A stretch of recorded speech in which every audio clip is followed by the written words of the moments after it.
convirtió en una taguara legislativa.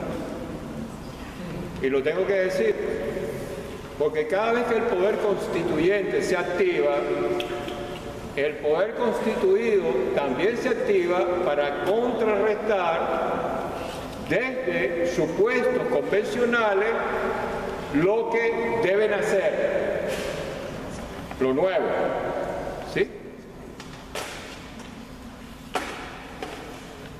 Lo mismo pasó con el Sistema Nacional de Planificación de Políticas Públicas. Un indicador. Después de servirle su puesto. Decir esto, entonces, asume uno el riesgo que le digan contrarrevolucionario, todo lo contrario. ¿Cuántas veces se ha convocado al Consejo Estatal de Coordinación de Políticas Públicas para poder diseñar las directrices, los planes, los programas, bienes y servicios para el Estado Mérida?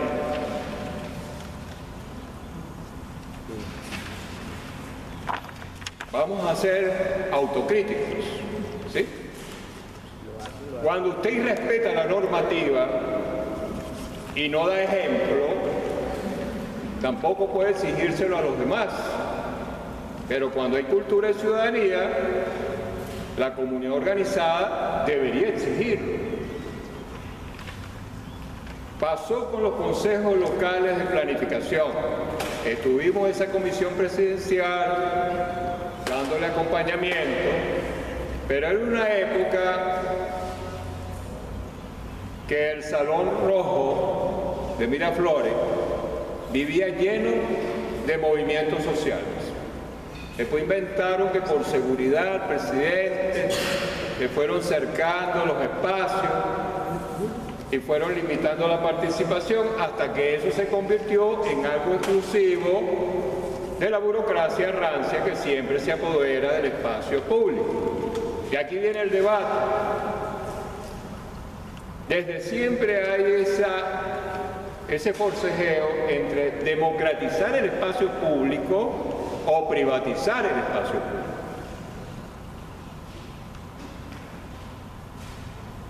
Las universidades convencionales privatizaron el espacio público de la educación universitaria. Son monarquías instaladas desde hace 200 años. Son estructuras verticales donde la razón de ser de una universidad, que son sus estudiantes, escasamente tienen voz y voto. ¿Y qué decir de empleados y obreros que hacen realidad que operativamente eso funcione? Pero nadie se queja de eso. En las universidades emergentes, la guachafita es otra. Queremos construir un nuevo paradigma de la educación universitaria emergente, pero con parámetros de universidades convencionales. Y aunque usted le enseñe investigación, acción, participación, eso no quiere decir que usted esté dentro de la cultura del nuevo paradigma, ¿cierto? Aunque usted se gradúe haciendo un proyecto social, comunitario, ¿verdad?, o socioproductivo, eso no quiere decir que usted esté haciendo investigación emergente.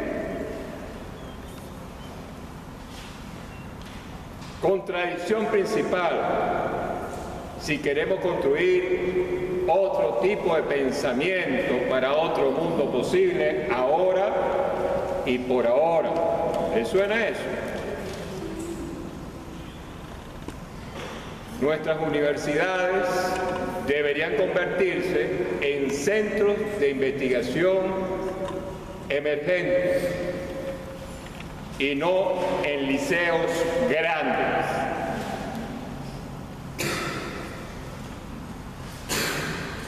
Es decir, usted entra a profesionalizarse.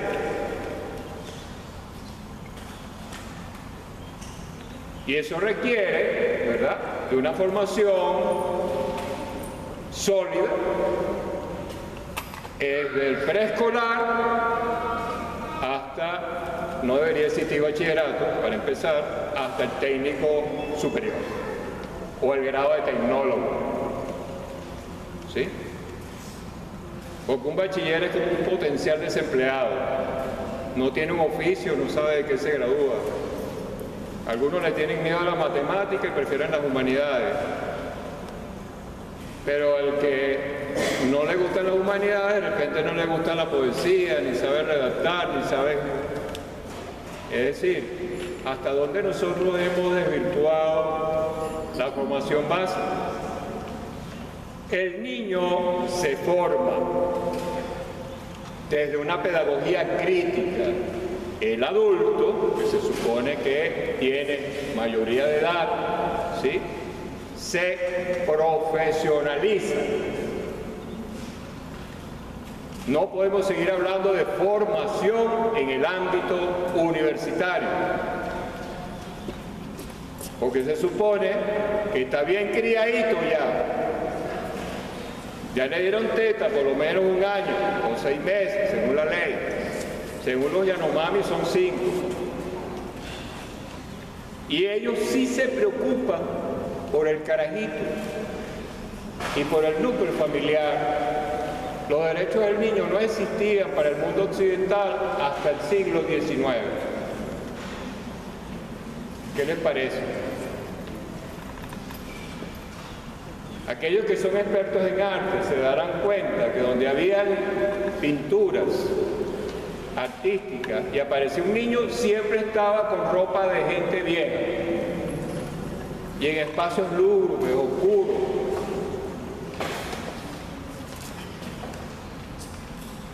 Pero las culturas originarias nuestras sí han tenido profunda preocupación porque sus niños sean cada vez mejores. De hecho, el Ayurveda, que significa conocimiento de la vida, que no es medicina, pero la han vendido así, nos dice y nos enseña desde hace 15.000 años de antigüedad, que no son 2 días, que hay que cuidar la semilla. Y eso es válido para la agricultura como para la genética humana, ¿cierto?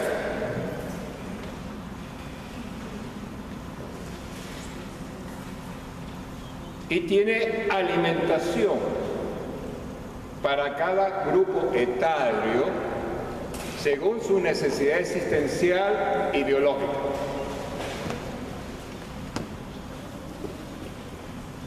Si usted compara ese enfoque, de hecho hay plantas medicinales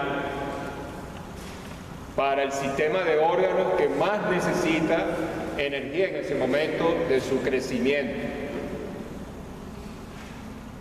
Porque la palabra desarrollo no debemos confundirla con un suicidio colectivo.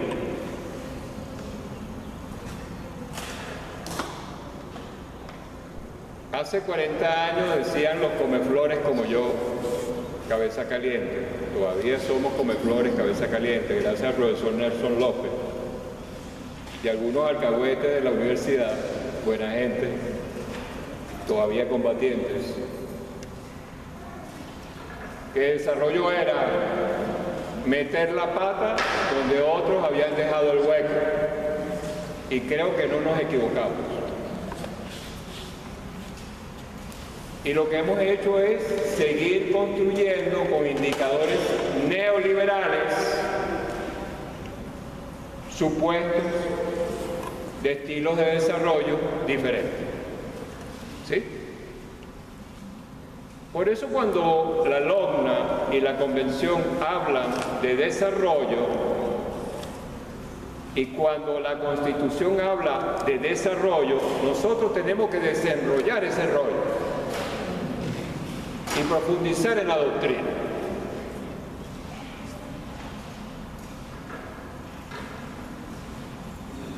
El desarrollo está dirigido a las personas, no a los objetos. Y aquí estoy parafraseando a Manfred Magniff, que creo que es el único izquierdista que lo tiene clarito. Porque cuando estaba de moda el cuento de la pobreza, él se preguntaba, Manfred Magniff es autor de Economía Descalza y de Desarrollo a Escala Humana, Premio Nobel Alternativo. Él se preguntaba que si no había que hacer una relectura de la situación de América Latina y de los países tercermundistas. Y le preguntaba a las Naciones Unidas, ¿a qué llamas tú indicadores de pobreza? Si vamos a hablar de pobreza, me tienes que decir de qué pobreza me estás hablando. Es como cuando uno tiene un dolor en la base de la espalda y usted tiene que ubicar si lo que le duelen son los riñones o las costillas falsas o qué cosa o qué órgano está allí inflamado. Pero estamos acostumbrados a indicadores neoliberales que son generales, pero a la vez contradictoriamente son focales.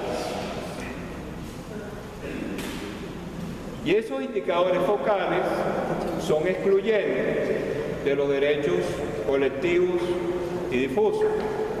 Por eso cuando los niños de la calle estaban en la calle, había que meterlos presos en el INAMI. Porque el niño menor de edad era un potencial delincuente. Y solo la decisión estaba en manos del juez de menores, como se le decía, ¿verdad?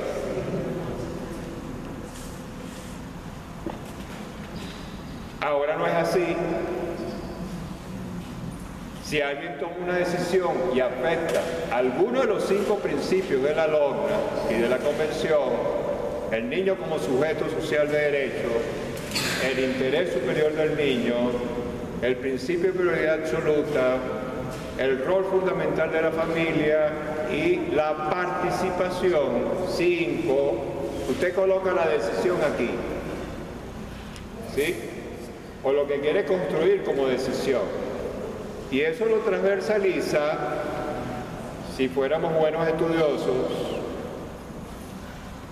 con las categorías de derecho que tiene la Convención. Y luego usted escoge el artículo o el derecho específico que se está violando o que se está vulnerando para poder dar una respuesta integral a la situación, ¿sí? Holística a la situación. Pero suele ocurrir, así como en la medicina, que hay colegas que son galénicos y otros son hipocráticos. Los galénicos dicen, no, el peo es el riñón, ¿vale? Vamos a sacar el riñón porque está de más. O lo meten en una máquina de diálisis. Y a lo mejor el tipo lo que necesita es un psiquiatra por su depresión. Pero no vinculan la mente con el cuerpo físico. Y el gran dilema, la gran paradoja de nuestra medicina actual, moderna, pónganlo entre comillas, que no es tan moderna, porque no tienen formación científica, y ya lo voy a decir por qué, son solo operadores de máquina, técnicos, es que la mente no dialoga con el cuerpo, y del cuello para arriba son situaciones propias del psiquiatra, y del cuello para abajo son situaciones propias del médico internista si tiene suerte, o si no el especialista, y te van fragmentando tantas veces pueden el cuerpo humano que van perdiendo la visión de totalidad. ¿Y por qué digo que no tienen formación científica, porque deberían estudiar primero en ciencias, graduarse de biólogos, para poder escoger la especialidad de medicina. Yo lo haría así, a ver si mejoramos el sistema. ¿No les parece? ¿No les parece interesante eso?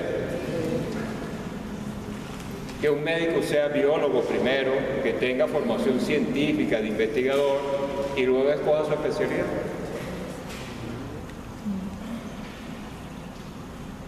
Por eso mandamos a hacer la autobiografía, porque tampoco es garantía que usted estudie biología y usted llegue a ser gente. Biología significa investigar algo relativo a la vida, ¿verdad?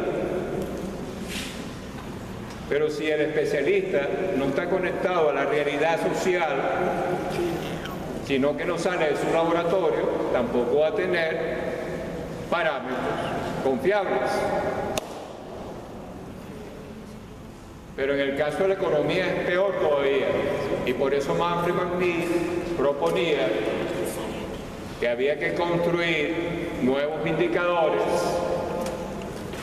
desde el enfoque de las necesidades existenciales de cualquier ser humano y las necesidades axiológicas de cómo se organiza cada sociedad según su diversidad cultural. Y descubrió algo interesante, que es que la sociedad de consumo dice que el ser humano tiene infinitas necesidades, ¿no es verdad? Gracias a la pirámide de Maslow, que se parece mucho a la pirámide aristotélica, donde ponía al filósofo como la cumbre de la sociedad y lo demás era perrada. Donde usted vea una pirámide, póngale la lupa. O la pirámide de Kelsen. ¿Sí? Estamos llenos de pirámides por todos lados, porque tenemos un rollo de que por un lado rechazamos el Islam, pero nos encantan las culturas faraónicas. Y a eso lo llamamos imperio. Nuestros hábitos y costumbres evocan la necesidad de seguir manteniendo cierto estatus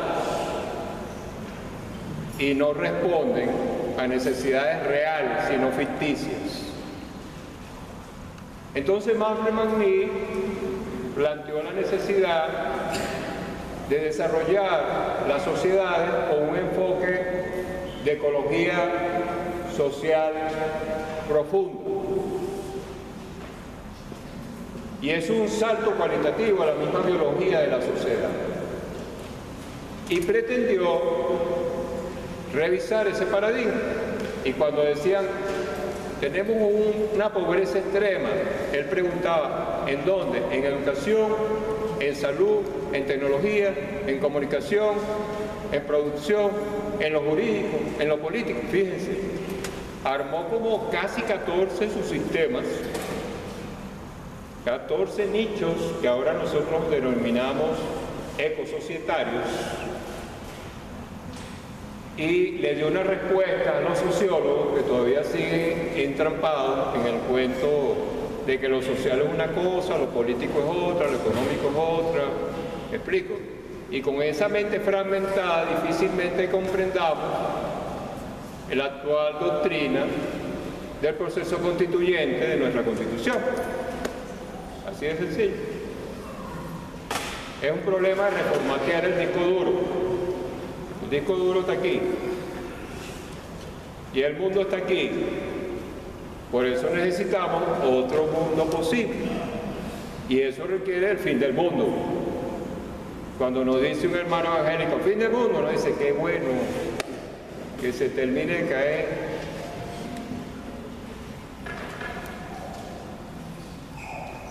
No nos conformamos con la crisis del capitalismo, sino que queremos cambiar el paradigma en su totalidad. Porque somos antiglobales. ¿Y por qué somos antiglobales? Por ese debate injusto